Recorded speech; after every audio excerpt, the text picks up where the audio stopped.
Video singkat ini kita membahas tentang kisah taubat Kiai Afroki yang dahulu menyeru bid'ah dan kesyirikan. Beliau bercerita terus terang sampai di usia 35 tahun lebih, saya ini termasuk kiai ahli bid'ah yang tentunya doyan tawasul kepada mayat atau penghuni kubur. Sering juga bertabaruk dengan kuburan sang wali atau kiai, bahkan sering dipercaya untuk memimpin ziarah wali songo dan juga tempat-tempat yang dianggap keramat sekaligus menjadi imam tahlilan, ngalap berkah kuburan, marhabanan atau baca berzanji, dibaan, maulidan, haul dan selamatan yang sudah berbau kesyirikan.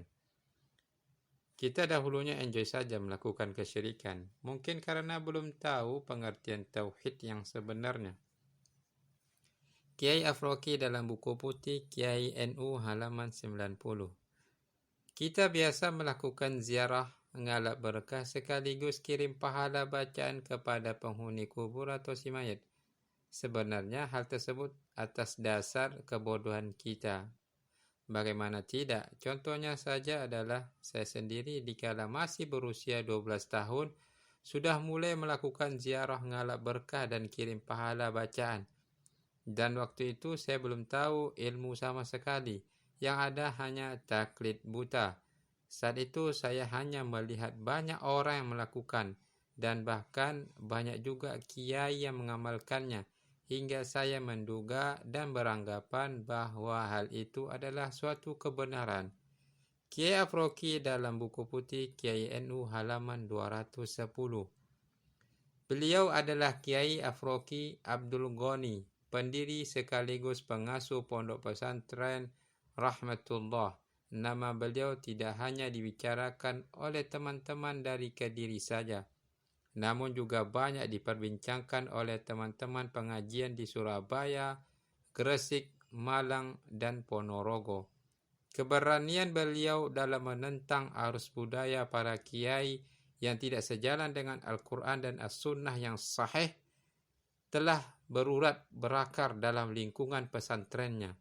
Sikap penentangan beliau terhadap arus kiai itu bukan berlandaskan a priori belaka, bukan pula didasari oleh rasa kebencian kepada suatu golongan, emosi atau dendam, namun merupakan kehendak hidayah dan taufik dari Allah Ta'ala. Kiai Afroki hanya sekedar menyampaikan yang ma'ruf dan mencegah dari yang mungkar, mengatakan yang hak adalah hak dan yang batil adalah batil. Namun usaha beliau itu dianggap sebagai sebuah makar terhadap ajaran Nahdlatul Ulama NU, sehingga beliau layak dikeluarkan dari keanggotaan NU secara sepihak tanpa mengklarifikasikan permasalahan itu kepada beliau. Kiai Afroki tidak mengetahui adanya pemecatan dirinya dari keanggotaan NU.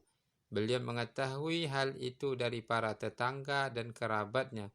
Seandainya para kiai, Gus dan Habib itu tidak hanya mengedepankan egonya, kemudian mereka mau bermusyawarah dan mau mendengarkan permasalahan ajaran agama ini, kemudian mempertanyakan kepada beliau sampai berbuat demikian, beliau tentu bisa menjelaskan permasalahan agama ini dengan dalil-dalil Al-Quran dan As-Sunnah yang sahih, yang harus benar-benar diajarkan kepada para santri serta umat pada umumnya.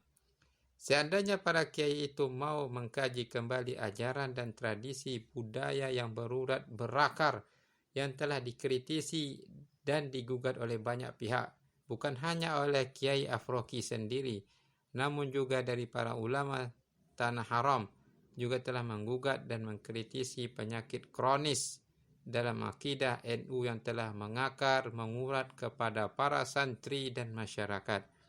Jika mereka itu mau mendengarkan perkataan para ulama, tentunya penyakit-penyakit kronis yang ada dalam tubuh NU akan bisa terobati.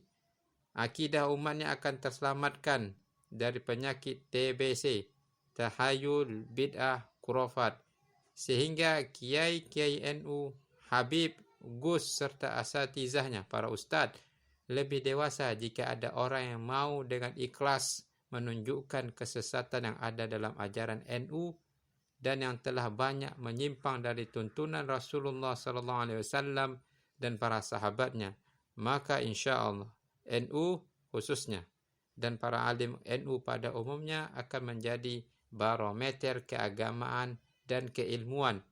Alimnya yang berbasis kepada Al-Quran dan As-Sunnah yang sahih sesuai dengan misi NU itu sendiri sebagai Ahlus Sunnah wal Jamaah. Sehingga para alim serta kiai yang duduk pada kelembagaannya berhak menyandang predikat sebagai pewaris para nabi. Namun sayang, dakwah yang disampaikan oleh Kiai Afroki dipandang sebelah mata oleh para kiai NU setempat. Mereka juga meragukan keloyalan beliau terhadap ajaran NU. Dengan demikian, beliau harus menerima konsekuensi berupa pemecatan dari kepengurusan keanggotaannya sebagai awan NU Kandangan. Kediri sekaligus dikucilkan dari lingkungan para kiai dan lingkungan pesantren. Mereka semua memboikot aktivitas dakwah Kiai Afroki. Walaupun beliau mendapat perlakuan yang demikian, beliau tetap menyikapinya dengan ketenangan jiwa yang nampak terpancar dari dalam dirinya. Siapakah yang berani menempuh jalan seperti jalan yang ditempuh oleh Kiai Afroki yang penuh cobaan dan cobaan? Atau kiai mana yang ingin senasib dengan beliau yang tiba-tiba dikucilkan oleh komunitasnya karena meninggalkan ajaran tradisi yang tidak sesuai dengan syariat Islam yang hak? Kalau bukan karena panggilan iman, kalau bukan karena pertolongan dari Allah, niscaya kita tidak akan mampu. Kiai Afroki adalah sosok yang kuat. Beliau menentang arus orang-orang yang bergelar sama dengan beliau gelarnya, yakni kiai. Di saat kebanyakan para kiai bergelimangan dalam kesyirikan, kebid'ahan, dan tradisi yang tidak sesuai dengan ajaran Islam yang hak. Di saat itulah beliau tersadar dan menentang arus yang ada. Itulah jalan hidup yang penuh cobaan dan ujian. Bagi Kiai Afroki, untuk apa kewibawaan dan penghormatan tersandang, harta melimpah, serta jabatan terpikul, namun murka Allah dekat dengannya, dan Allah tidak akan menolongnya jika di hari tidak bermanfaat lagi harta dan anak-anak. Beliau lebih memilih jalan keselamatan dengan meninggalkan tradisi yang selama ini beliau gandrungi. Inilah fenomena kiai yang telah bertaubat kepada Allah dari ajaran kesyirikan, kebidahan, dan kekufuran. Walaupun Kiai Afroki ditinggalkan oleh para kiai, ahli bid'ah, jamaah serta santri beliau, ketegaran dan ketenangan beliau dalam menghadapi realita hidup begitu nampak dalam perilakunya. Dengan tawadu serta penuh tawakal kepada Allah, beliau mampu mengatasi permasalahan hidup. Pernyataan taubat Kiai Afroki. Untuk itulah buku ini saya susun sebagai koreksi total atas kekeliruan yang saya amalkan dan sekaligus merupakan permohonan maaf saya kepada warga Nahdlatul Ulama dimanapun berada yang merasa saya sesatkan dalam kebid'ahan, marhabanan, baca berzanji atau dibaan, maulidan, haul dan selamatan dari alif sampai ya yang sudah berbau kesyirikan, dan juga sebagai wujud pertaubatan saya, semoga Allah senantiasa menerima taubat dan mengampuni segala dosa-dosa saya yang lalu. Amin ya rabbal alamin.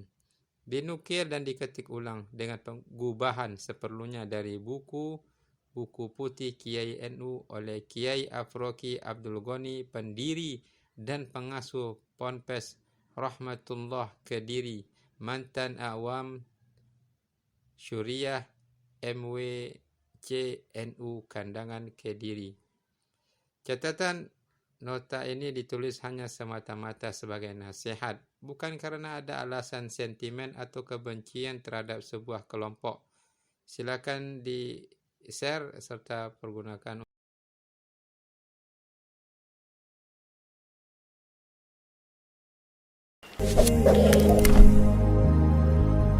sallallahu alaihi wasallam.